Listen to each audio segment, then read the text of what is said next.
नमस्कार। आज अंतरात्मा की आवाज़ में आप सभी लोगों का हार्दिक स्वागत है। आज सोमवार का पावन दिन है और इस दिन हम भगवान भोलेनाथ की पूजा करते हैं। कई लोग सोमवार का व्रत रखते हैं, कई लोग 16 सोमवार का व्रत रखते हैं। आज मैं आपके सामने 16 सोमवार की व्रत कथा सुनाने जा रही हूँ, जिसे बहुत लोगों ने किया और हमेशा उन लोगों ने उसका इतना सुंदर परिणाम पाया है।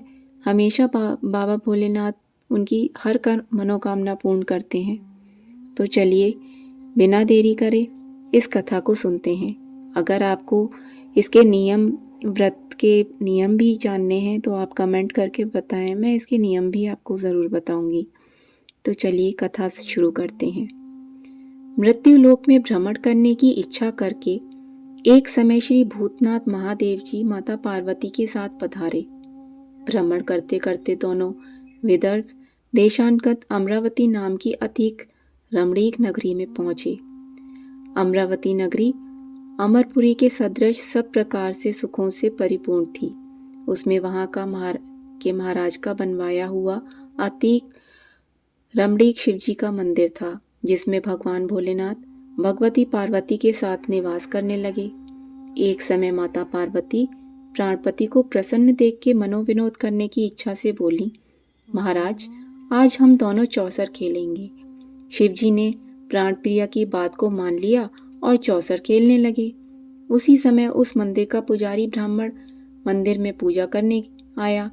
माता जी ने ब्राह्मण से प्रश्न किया कि पुजारी बताओ, इस बाजी में दोनों में किसकी जीत होगी। ब्राह्मण बिना विचारे ही शीघ्रता से बोल उठा कि महादेव जी की जीत होगी। थोड़ी देर में बाजी समाप्त हो गई और पार्वती जी की विजय हुई। अब तो पार्वती जी ब्राह्मण को झूठ बोलने के अपराध से इतनी रुष्ट हो गईं कि उन्होंने उसे श्राप देने के लिए बहुत क्रोध किया और उसे श्राप दे दिया कि जा तू कोढ़ी हो जाएगा। अब कोढ़ से वो पुजारी बहुत दुखी रहने लगा। इस कष्ट को भोगते हुए बहुत दिन हो गए, लेकिन उसके कष्ट का कोई निवारण उसे नजर नहीं आता था। तब देवलोक की कुछ अप्सराएं शिवजी की पूजा करने उसी मंदिर में पधारी और पुजारी के कष्ट को देखकर बड़े दया भाव से उससे रोगी होने का कारण पूछने लगी। पुजारी ने निसंकोच सारी बातें कह दी। वे अप्सराएं बोली, हे पुजारी, अब तुम अधिक दुखी मत होना, भगवान शिवजी तुम्हारे कष्ट को दूर करेंगे।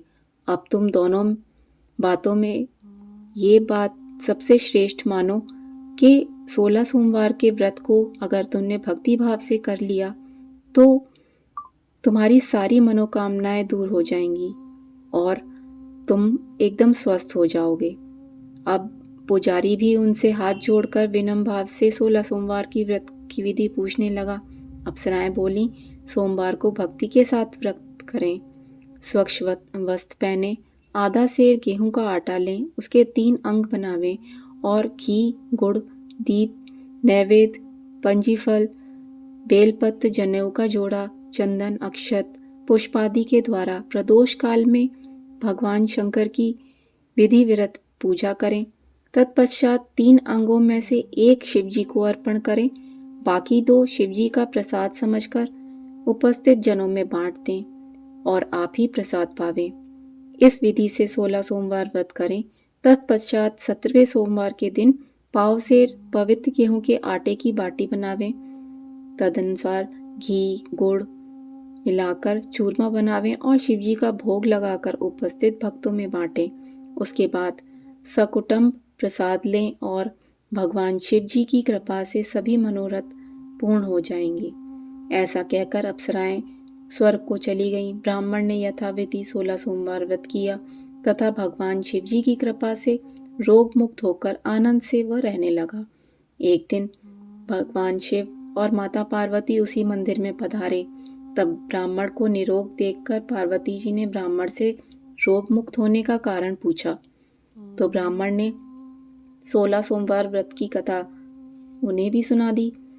तब तो पार्वती जी अति प्रसन्न होकर ब्राह्मण से उस व्रत की विधि पूछने लगी, जिससे कि वो भी स्वामी कार्तिकेय को मना सकें। अब जब उन्होंने ये व्रत किया तो स्वामी कार्तिकेय माता की आज्ञाकारी हो गए और उनके पास आ गए। तब माता ने उन्हें 16 सोमवार व्रत की विधि बताई। तो कार्तिकेय जी ने बोला कि मैं भी ये व्रत करूँगा, क्योंकि मेरा जो मित्र है वो विदेश गया है और मुझे उससे मिलने की बड़ी इच्छा है। तो कार्तिकेय जी ने भी इस व्रत को किया और अपने प्रिय मित्र से मिल गए। जब मित्र से मिले तो मित्र ने कार्तिकेय जी से पूछा कि अकस्मात तुम मुझसे कैसे मिले, इसका क्या कारण है। तब उन्होंने 16 सोमवार व्रत की महिमा सुनाई। अब तो ब्राह्मण मित्र को भी अपने विवाह की बड़ी इच्छा हुई और कार्तिकेय जी से व्रत की विधि पूछने लगा। यथावृति विधि व्रत किया और व्रत के प्रभाव से जब वह किसी कार्यवश विदेश गया तो वहां के राजा की लड़की का स्वयंवर था। राजा ने प्रण किया था कि जिस राजकुमार के गले में ये मेरी श्रृंगारित हथनी माला डालेगी, मैं उसी के साथ अपनी प्यारी पुत्री का विवाह कर दूंगा। शिवजी की कृपा से ब्राह्मण भी स्वयंवर देखने की इच्छा से राजसभा में एक ओर बैठ गया। नियमित समय पर हथनी आई और उसने जयमाल उस ब्राह्मण के गले में डाल दी।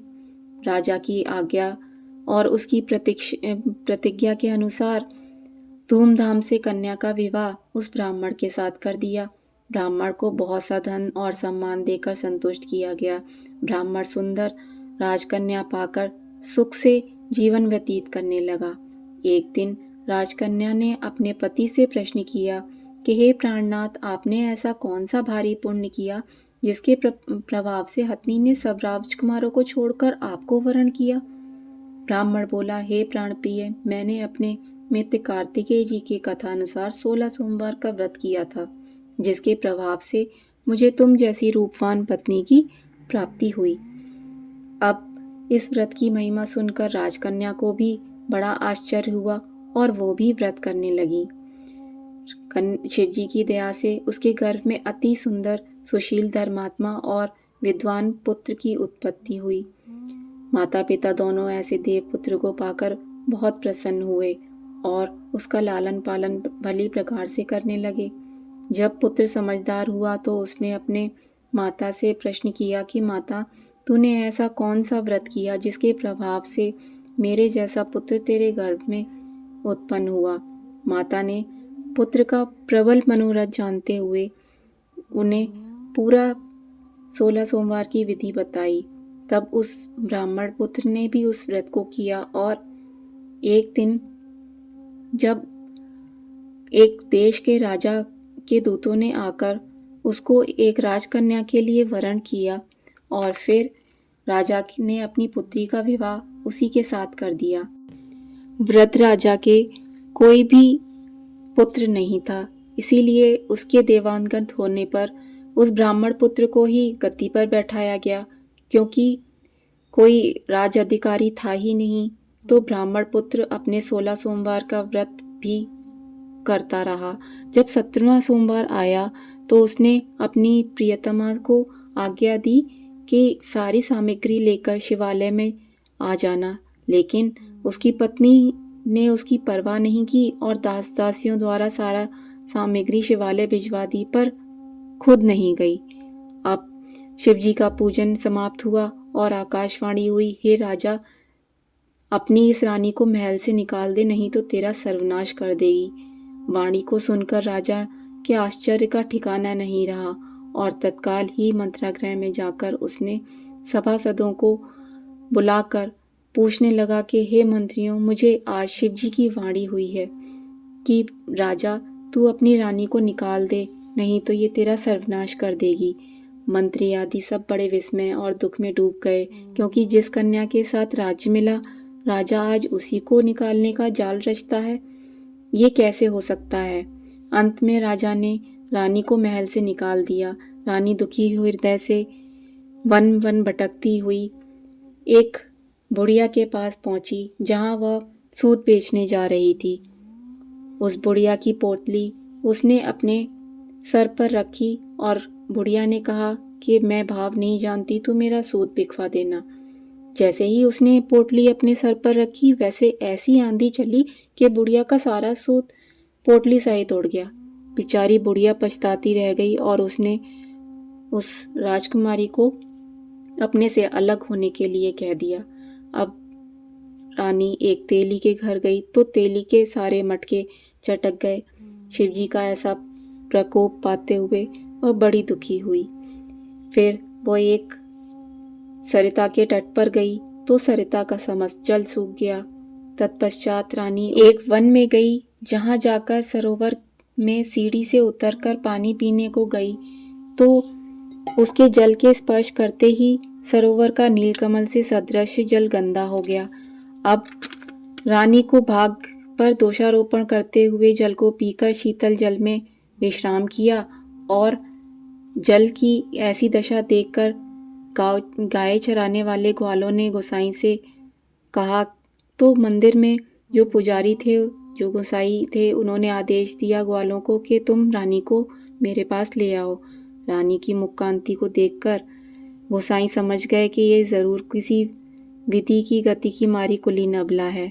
ऐसा सोचकर उसने पुजारी ने रानी को कहा कि पुत्री तुम मेरे पास रहो और मेरे आश्रम में रहो और मैं तुम्हें अपनी पुत्री की तरह रखूंगा।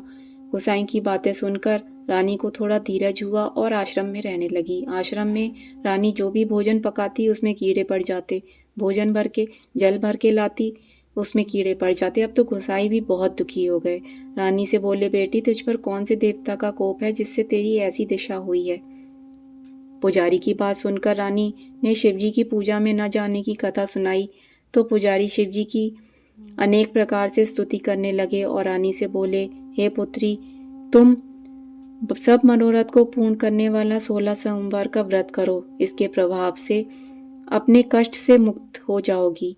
गोसाई की बात सुनकर रानी ने 16 सोमवार का व्रत किया और 7वें सोमवार को विधि विधान सहित पूजन किया। पूजन के प्रभाव से राजा के हृदय में विचार उत्पन्न हुआ कि रानी को गए बहुत समय व्यतीत हो गया, न जाने कहाँ कहाँ भटकती होगी, उसे ढूंढना चाहिए। ये सोचकर रानी को तलाश करने चारों दिशाओं में दूत भेजे गए। वे तलाश करते हुए पुजारी के आश्रम में रानी को पाकर पुजारी से रानी को मांगने लगे, लेकिन पुजारी ने उनसे मना कर दिया तो दूत चुपचाप लौट गए और जाकर महाराज को बताने लगे कि रानी का पता मिल गया है। और राजा स्वयं चलकर गए और पुजारी से प्रार्थना करने लगे कि महाराज, जो देवी आपके आश्रम में रहती है वो मेरी पत्नी है। शिवजी के कोप से मैंने उसका त्याग कर दिया था, पर अब इस पर शिवजी का कोप शांत हो गया है, इसलिए आप इसे मेरे साथ चलने की आज्ञा दें। राजा की बात सुनकर जो पुजारी थे तो उन्होंने रानी को बड़े भक्ति भाव के साथ में राजा के साथ भेज दिया। और जब रानी अपने महल में आई तो वो बड़ी ही प्रसन्नचित होकर भगवान भोलेनाथ की व्रत को पूजा करने लगी और पूरे नगर को एकदम दुल्हन की तरह सजाया गया। सारी प्रजा अपनी रानी को पाकर बहुत खुश हुई और उसके बाद से राजा और रानी दोनों ही इस व्रत को करने लगे और 16 सोमवार के व्रत को करते करते उन्होंने इस जन्म में सारे सुख भोगते हुए वे अंत में शिवलोक यानी शिवपुरी को पधारे। तो ये व्रत सभी मनोरथों को पूर्ण करने वाला है और आपकी सारी मनोकामनाओं को पूर्ण करता है। इसलिए इस व्रत को अवश्य रहें और अगर कभी आपने अपनी किसी मनोकामना के लिए इसे अगर नहीं रहे हैं तो एक बार इसे रहकर ज़रूर देखें। भगवान भोलेनाथ आपकी सारी मनोकामनाएं पूर्ण करेंगे। हर हर महादेव।